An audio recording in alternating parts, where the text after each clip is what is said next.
Music. Foreign this week sees the release of the new film, The Nun 2.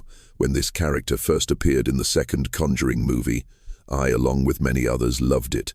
The scene in which its shadow moves across the room before joining up with the painted image of itself is one of my favorite sequences in modern horror, although a lot of the Conjuring series is based on real-life cases, many of which we have covered on the tape library before. I have been under the impression that The Nun were to give it its demonic name. Valak was simply a fictional creation for the series, but seemingly that is not entirely true. It actually takes its inspiration from two incidents in Ed and Lorraine Warren's life, and a big part happens to include one of the most haunted buildings in Great Britain. In fact, the location is fairly local to me, so for the first time in a while, I was able to visit the site of this haunting and record at this creepy location for this entry. This is the story of the bowling on. Applause. I'm quite convinced beyond any shadow of doubt that the house that stood just across the road was and fully lived up to its name as the most haunted house in England. The character of Valak famously featured in the plans, the Rond of Lade, the Christ in the Pruns. Conjuring movie universe as its origins rooted in demonology. In historical demonology texts like the Lesser Key of Solomon, Valak is listed as a 62nd demon in the hierarchy and is primarily associated with locating hidden treasure and revealing the locations of serpents. But we're not exploring demonology tonight. Instead, we're headed to a small village in the southeast of England to find out where the nun originally came from. The allure of the Borley Rectory's haunting has captivated generations, echoing nose drawn to the mysteries of the beyond. In the darkness, there's a sensation, an electrical charge that runs down your spine, igniting your curiosity and fear in equal measure. It's the same sensation that compelled the curious and the courageous to step into the gloom of Borley Rectory, armed with nothing but their resolve and hunger for answers. In the annals of history, certain places acquire a reputation that transcends their physical presence.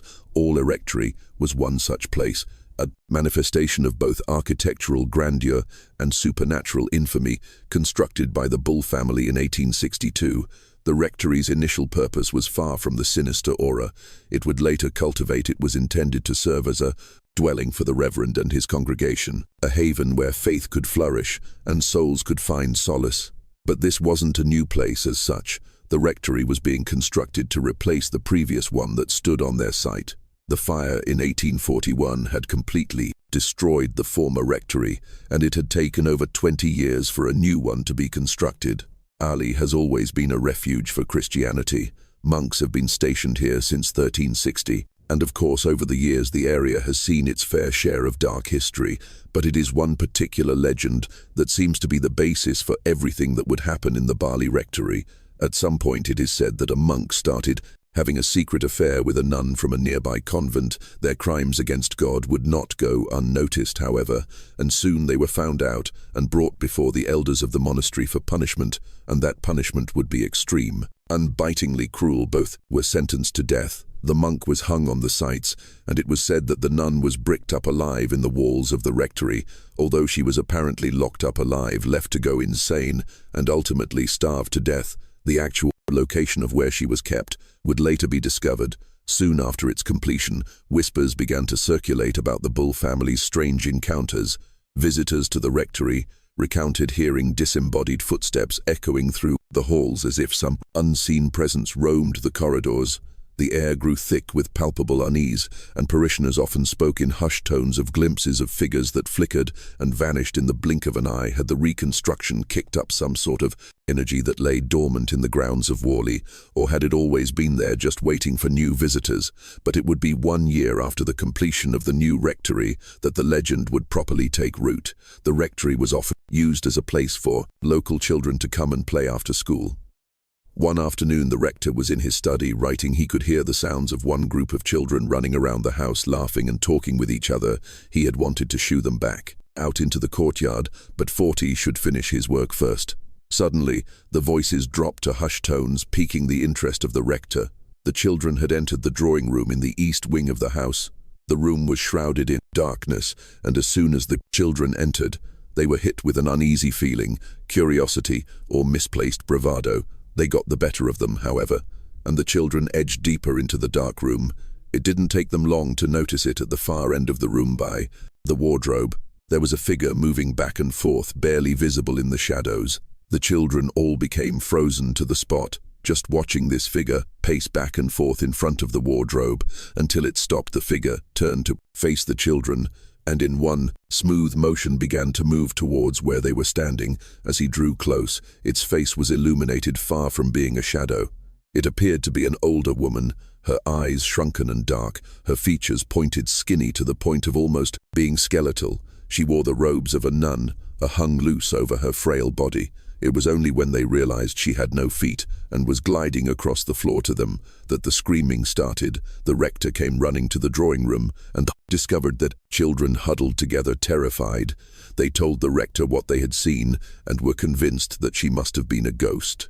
The rector did his best to comfort the children that there was no such ghosts, and sent them on their way. But something about the experience left the rector with a niggling feeling. He headed back into the drawing room to look for himself, but of course the room was empty. Leaving the door ajar, he turned and started walking back to his office, only to hear the door slammed shut as he did. And that was it for 37 years. The rector lived a peaceful life within the walls of the Borley Rectory. But then, just days before he was due to retire, the shadows of his past came creeping back. Once again, he was working in his office when he heard the terrifying screams of a dozen children, this time from outside in the courtyard. He looked out his window to see them all sprinting away from the building in different directions. He rushed down the stairs and out the front door, managing to just grab the last couple of children as they tried to escape once again. Just as had happened 37 years prior, the children claimed to see the spectral presence of a nun in the gardens of the rectory. Then this time she disappeared before their very eyes. The tales that swelled around the Borley nun were like tendrils of mist. Had once elusive and intoxicating, she was said to appear in fleeting moments, her ethereal form framed by the cold glass of the window, a silent sentinel trapped between realms. Some whispered that she was the relentless spirit of a tragic nun who had found her final refuge within the rectory's walls, while others believed her to be a messenger from the great beyond, a harbinger of fortunes and misfortunes yet to unfold. A sense of unease settled upon those who dared to call the rectory home, gnawing at the edges of their sanity like an insatiable hunger. Shadows danced in the periphery of vision, and a boundary between reality and supernatural blurred, casting doubt upon what could be trusted. The veil between the worlds grew thin, allowing the past to bleed into the present, a merging of timelines that played out in whispers and shadows. It wasn't long before the rectory found its next occupants. Once the rector departed, Reverend Gaius Smith and his wife Mabel moved in. Shortly after they moved in, Mabel was cleaning in the drawing room. She opened the old wardrobe that was located at the back of the dimly lit room and was horrified by what she discovered. There, hidden in the back of the wardrobe, was a human skull. The couple contacted the authorities at once. They were never able to identify who the skull had belonged to, but they were able to figure out that it was around 100 years old and seemingly was a skull of a young woman. It was only once this skull was taken off the property that the Smiths began to encounter the strange happenings. It seems times of upheaval, new owners, construction sparks. Her power is located on the site. The couple began to hear strange footsteps around the property. In the middle of the night, odd lights would be seen in windows, and most disturbingly, they claimed to see the apparition of a horse-drawn carriage moving through the courtyard, much like the case of the Enfield haunting we covered recently. Couple contacted the newspaper, the Daily Mirror, in the hope of gaining interest in the case. As we've said before on the tape library, it often feels like in these circumstances, people don't know where to turn, so they tried to get their story out there in the hope that someone will come to help. It worked. The Mirror sent a reporter to the property, and that reporter brought with him a man by the name of Harry Price, one of the most famous paranormal researchers in the country and a member for the Society for Psychical Research. Harry's research into the case was so thorough that we could likely dedicate a whole episode to his involvement at a later date. Adoni's first visit, he was simply there to aid the reporter. And on that short visit, the report, there was witness to a whole host of paranormal events. He reported seeing a dark, shadowy figure moving through the courtyard. But when he attempted to follow it, he could find no trace of the person. He then decided to head back to the rectory, but just as he was about to step inside, a pane of glass fell from one of the upstairs windows, just missing him when Price and the reporter rushed upstairs to try and find where the pane had fallen from a vase, whizzed past the reporter's head again, just narrowly missing him. The paranormal activity grew and grew over the Smiths' time in the rectory. They would only last 3 years before deciding they couldn't handle it any longer and move out. The tale of the Borley Rectory spectral inhabitants grew, so did the fascination with the enigma that gripped the old house. The haunting wasn't confined to mere apparitions. It extended its ethereal fingers into the realm of the living, leaving an indelible mark on the experiences of those who resided within its ominous Embrace Directory's reputation as a den of paranormal activity reached a new zenith when Lionel and Marianne Fuster moved into its dimly lit chambers.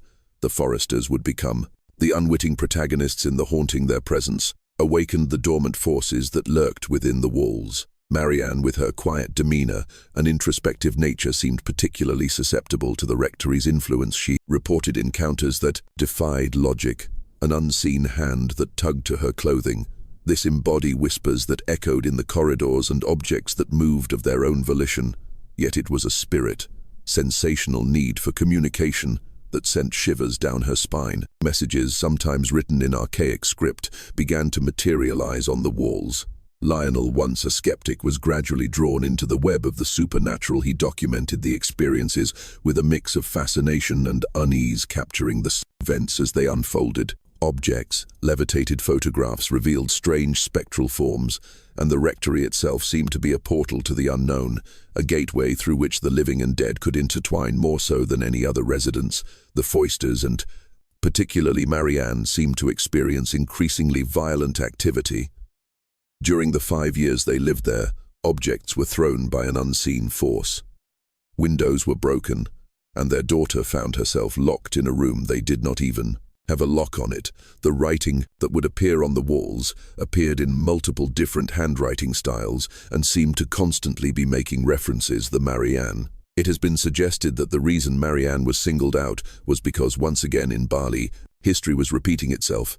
The Reverend's wife admitted to having an affair with their lodger at the rectory, muddying the facts.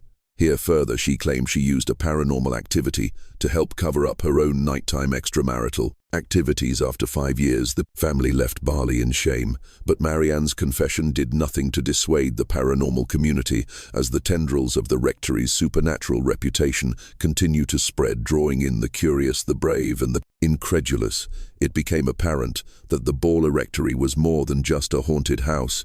It was a realm unto itself. A realm where the past and present collided in a symphony of inexplicable occurrences.